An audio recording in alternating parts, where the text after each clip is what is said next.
This is RadioFire.com. Yours truly, Dominic K, in here as always. And I have some special guests in the building. I'm going to let y'all go ahead and introduce yourselves. I'm going to start with the prettiest lady. Well, that's both of you. All right, so we'll start with you.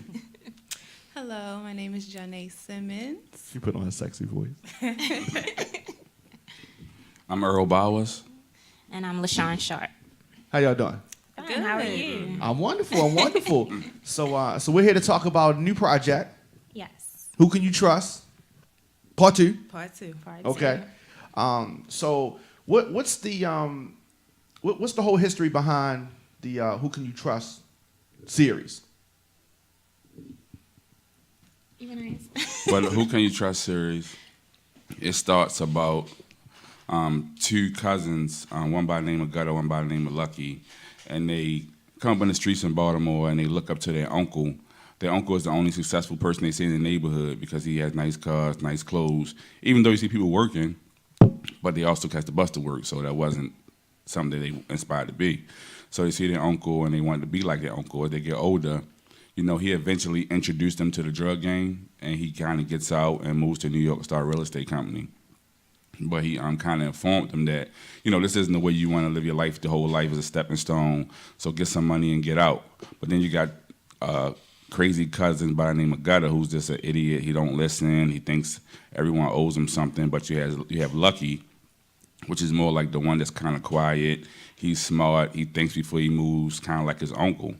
And he wants to get out. He meets a young lady by the name of Diamond, and she's like his backbone, and she tells him, you know, come on, get yourself together, especially when she becomes pregnant. Tell him get yourself together, and she tell him, come on, it's enough. But the whole thing is he's chasing behind his cousin, trying to get his cousin out the street. And it's either, if you it's like kind of like a negative, positive type thing. So if you positive, it's kind of hard to turn the negative person positive. More likely, it's going to go the other way around. So that's how that happens. And it picks up from part 2. That's why it's called Who Can You Trust 2 Diamonds Revenge, because she lost her fiance and she lost her baby to the streets. And, you know, once a woman is torn and broken, she wants revenge. And let's just see how she's going to go about getting that revenge. She's a whole totally different person in part 2. So she'll tell you about it. So Diamond is in part 1. Yes. And I guess so her character goes through a bit of a transformation. Yes. You know, with this being a time where she's looking for revenge, it's the people that are around her like totally different. Like she's inspired by different things now. Before it was more inspired by, you know, doing better, being more positive for her fiance at the time. But once she reached a point of loss, it's a whole different person. So it's very interesting, you know. It's to turn a character into something like that. I think that Earl did a wonderful job at writing that piece, transforming that character. Because sometimes it's hard doing that and still maintain the integrity of the film. So Absolutely. Where did the story come from? The story just came from life, everyday life, because we see this every day, and I'm pretty sure everybody can relate. Everyone has someone in their family that sold drugs. Everyone has people in their family that have been to jail, that's been shot, that's been on drugs. You know, Baltimore City is like one of the biggest drug epidemic that we have with heroin. That's a big thing we have here. So a lot of people, that's all they know. They don't know work. They don't know go start your own business legally. Only thing they know is I gotta get the money the best way I know how, and that's on the corner. So that's what everybody do, and it's not a cliche story, because people think that it's really to glorify. It's not to glorify, just to show young people that if you do this, I don't care how smart you are, I don't care how many books you read, no matter what you do, it's going to end 2 ways. You're going to end up dead, or you're going to end up in jail, possibility in a wheelchair. It's no winning. There's no winning. Right. And so putting together this whole production, I'm sure, was a challenging. I've done things and I know what it takes to. What made you? What gave you the? I guess the inspiration or even the nerve to think that you could put something like this together? Well, it just come from really how it started. I was selling cars, sold cars for like 7 years, had a detail shop and a little car lot. And the guy who has to go and get the tags from, do my tag work, his name was Dwight. Right now, he's a writer. He did like the cook up and the B-side. So I used to go and talk to him all the time. And he'd be like, yo, you should put a film together. We used to always talk about stuff outside the tags. He'd bring his glass about, show me this. He's like, yo, you put a film together, I can do something for you. It was random. So I was like, for real? I'm like, okay, I'm going to do that. So I just went to, Barnes & Noble's got this book called Script Writing for Dummies. And I kind of read through it to get like the format of how a script's supposed to go. And then one day I'm coming out like Owens Mills movie theater with my son. And these guys shooting a music video in front of my car. And I was talking to them. He said, okay. So they was like using your car as a prop? Yeah, and I came out. They was filming. So I was like, "Use your car." I said, "Go ahead, go ahead." He said, "Well, can we drive it?" So I was like, "Go ahead." So when me and the guy, Dwight, got together, we supposed to make down Access. I said, "I got a script. I got it." Like, for real? Like, yeah. So we got on Access to meet, and he's like, "I'm bringing a director in that's going to do it." And when he brought a director in, it was Super Dave, and he was the one that was filming in front of my car. So how crazy is that? Right. So it kind of all worked together. And like you said, it is hard because a lot of people, it's not hard in the sense of it's a big problem, you can't do it. But a lot of creative people get together and people clash, and it's not a bad thing. It's to actually make people better because we all win at it too. But it don't mean nothing. Some people, the biggest thing you gotta do to me is learn how to take constructive criticism. It's not about if I shouldn't listen to this person because they're younger than me. I shouldn't listen to this person because they're older than me. They got more experience. Like, we all can make each other better. And if you surround yourself about people like that, then you'll become better. Like, I can become a better writer by surrounding myself about people, better actresses and better actors and better directors. A director can become a better director by surrounding himself by better actors, actresses, and writers, and so forth. That's how I go. So we all played a major part into this film. And it couldn't have been possible if it wasn't for everybody. Everybody put the piece to the puzzle. So everybody did. Ain't no one person do it by themselves. It's a team effort. Everybody did a good job. So,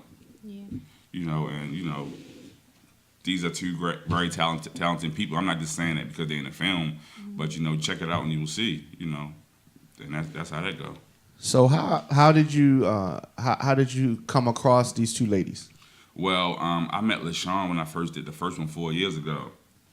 We had a casting call, and I think LaShawn was the last person to come. I have a cousin. I have a cousin, and I think a girl that my cousin probably knew LaShawn because my cousin Stink told, I think, a girl he knew, and she told LaShawn. And he's like, I got a girl, she want to act too. So she came down, and she was the last one. And when she came, I was like, yo, I think she the one. So are you for real? I was like, yeah. And another guy, Dwight, he's like, yeah, I think she the one too. And we all agreed. So, and that's how that went. So where does your acting motivation come from? Is it something you always wanted to do? Yes, it's something I always wanted to do. It's definitely my passion. I started in theater, and actually, this Who Can You Trust was one of my first films that I did, stepping into the film world. So it was a little different, stepping from theater, from on stage to behind the camera, and you're doing different takes and that kind of stuff. But it's something that I went to school in. I went for a broadcast journalism background, so it's always been something that I love to do and something that I want to do, whether it's in front of the camera or behind writing or so. I was very excited to get the role, and this time I was even more excited because it's something totally different from who I am, as a person. So she's very, she's very feisty. So. Which is different from who you are? Yes, I would say, Yeah, I definitely agree a little bit. Yeah. She can be like I that can get a little sometimes. feisty, She but can not get not crazy. I want to but- kill somebody. Right, I don't want to kill anybody. You wouldn't pull out a gun like how the girl is. No. And see, and Kia, I met her off Facebook, Jonay. Her name is Jonay Simmons. The character is Kia. I met her off Facebook. I see she was doing stuff. So I learned from the first time, instead of just trying to get somebody to act in a movie, I'd rather get somebody that's already interested in acting. It makes Right. it easier. So I saw her on there, and I liked the stuff that she was doing. So I reached out to her at one time, and we did like a little small, like 15-minute, 12-minute short film. And then I said, I got this thing coming up. You interested? You know, I like her spirit. She was cool, and she was serious about her work too. So I got her, and then same way. Is acting something that you've always been into? Always. Ever since I was a little girl. I started out at like 10 doing little commercials and competitions, and I went to acting classes and acting schools. So it's always been something. After high school, and I went to college, I kind of stopped it. But I just could not let it go. So it wasn't until probably like 2 years ago that I got like really serious about it again. And it's definitely a passion. So how different is the character that you play in the movie from your actual self? Very different. Me, I will be honest, I have a temper. No, But yes, because you light skinned. I do, but nothing like here. Nothing like here. She doesn't think. It's just, this is what we're going to do. Okay, we're going to do it. And it's always something violent. Okay. There is no talking. There is no, let's work this out. Let's figure out a better idea. No, it's, let's go get the gun. Let's travel hours to find this person and let's kill him. Like, that's not me. Oh wow, I gotta see this. So y'all. Yeah. So, okay.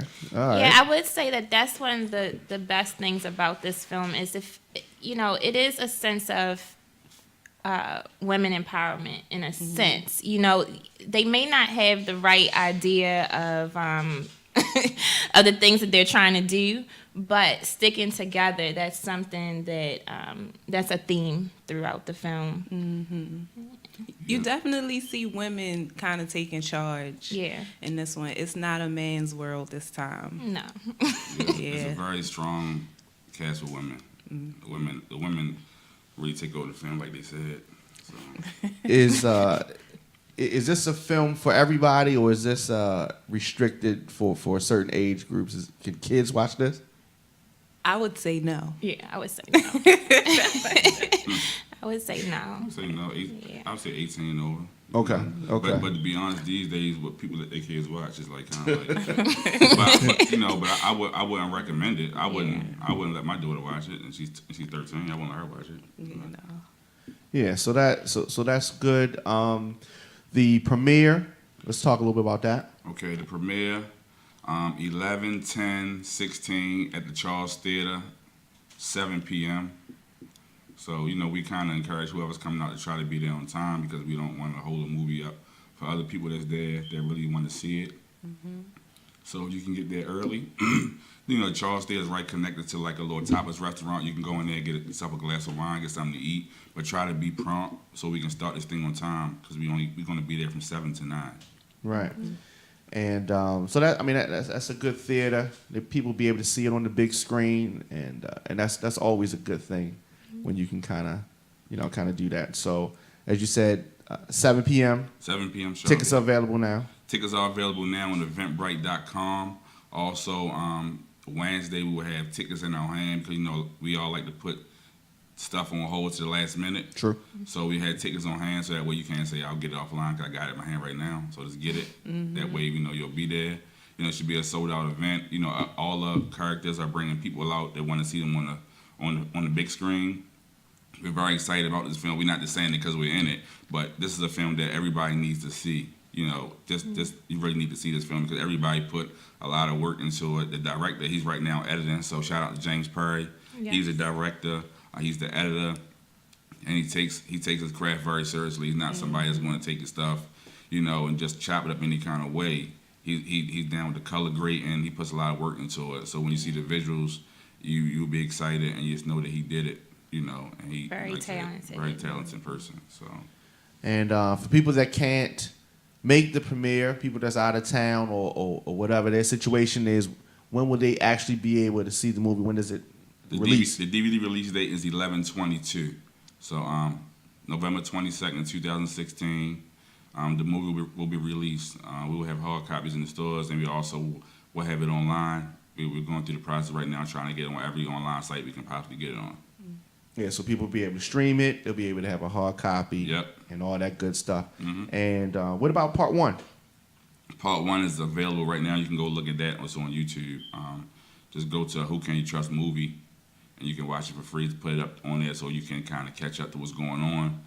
But sometimes you watch a part 2 and you're so lost. Right. But I don't really think that this movie is like that. But I think you still will want to see part 1 because a couple of small things you need to know about what's going on. So I kind of suggest everybody to go see part 1. Okay. So that's really good. And so something tells me that this is not the end. No, this isn't the end for either one of us. LaShawn is going to be constantly working. Jonay is going to be constantly working. I want to be consistent. I want to keep doing this. I want to do a couple films every year. Now we have better access than I had the first movie. Like right now, we got all the equipment ourselves. We don't have to go through nobody. So we can actually film whenever we feel like filming. And we can edit whenever we feel like editing. We have all our own stuff. So that kind of cuts down costs and time. So, we have some other stuff coming also. But right now, the most important thing right now is focusing on Who Can You Trust. How long did it take from the point where y'all first started filming the part 2 to completion? When did we I start? would say we started around in July, June, something like that. About 3 months, you think? Yeah, 3 months. Yeah, right in 3 months. That's good. Which That's is good. which is very fast because, and the thing is, we kind of pushed ourselves because usually it doesn't take. It takes way longer than that. Part 1 was way longer than that, but this time we pushed ourselves. To the point of like 2 and 3 days straight not sleeping. Yeah, because I was saying 3 months. That's a pretty hard shoot. So y'all was pretty hardcore. 2 or 3 days not sleeping, like. The director falling asleep behind the camera. They're serious, and I'm doing the scene, and I'm falling asleep, and they somewhere and they sleep. I'm doing the scene, and I'm in the bed asleep. I woke up, what's going on? So that's really how it went because we were trying to push ourselves, and realistically, it's not good because you really can't do a film that fast. So we were doing man, it was crazy. And then half of it we shot in North Carolina, and then we filmed other scenes here too. So it was kind of that going from state to state thing that kind of which makes that right. makes it more. And so we had to hurry up and wrap because it was people got stuff they got to do. Exactly. Yeah, because that was a big thing. I say about maybe 70-80% of it was done in North Carolina. Yeah. So the characters actually leave and go out of town. Yeah. Okay, that's good. And shout out to all the North Carolina characters. Yes. Shout out to all those people down there. Stacy, Blue, Will, Fox. Oh yeah, Fox is upper amazing. part of Maryland. Right. Yeah, Fox is a great character too. Another powerful woman that's on the screen. Lil Gutter. Mm-hmm. He come from Virginia Beach. Yeah, I shouldn't have brought that up, but okay. Yeah, that's really good. And the fact that y'all were able to make connections out of town as well as in Baltimore. I'm really excited to sit down and watch this. Mm-hmm. Yes. And I encourage people to check it out. If you can't make the premiere, don't be discouraged because you can still see the movie. Once again, how can people find out more about it and follow up with everything? Okay, we have an Instagram page, Who Can You Trust Movie, and it's not the word you, it's the letter U. So it's Who Can You Trust Movie on Instagram, and we post updates on there so that way you can follow it. Another thing, I forgot a couple characters, Crystal, Chrissy, and Spade in North Carolina. So shout out to them too. But yeah, you can check the Instagram out. We post on there, so you can be updated and know what's going on. And as far as you guys, do y'all want to put y'all social media out there? Of course. Yes. Ladies first. You can follow me on Instagram at Jonay Latrice. That's JON as in Nancy, EELATRICE. And my Facebook is Jonay Simmons, like Kamorley. And you can follow me on Instagram at LaShawn Chantal. And you can check any updates that I have coming up on LaShawn.net. And also, I'm on Instagram as Mikey Focus, MIKEY_Focus with an ED on the end. And the same thing on Facebook, Mikey Focus. Wonderful, wonderful. So I really appreciate y'all coming through. Is there anything else y'all want to say before we go? No, thank you for having us. Thanks for Thank having us. Thanks for having us. But, you know, we need everybody to come out and support the film Yes. Yes. and check it out. And let us know y'all take. If we did something wrong, let us know. But we really need people to see this so that way we know, you know, what's going on, how people feel, and how the audience feel about what we did. Because everybody put their time and effort into it. Everybody really gave their best, I believe. Everybody gave 100%. Yeah. So, you know, don't go down by not seeing it, because you'll miss out a good project.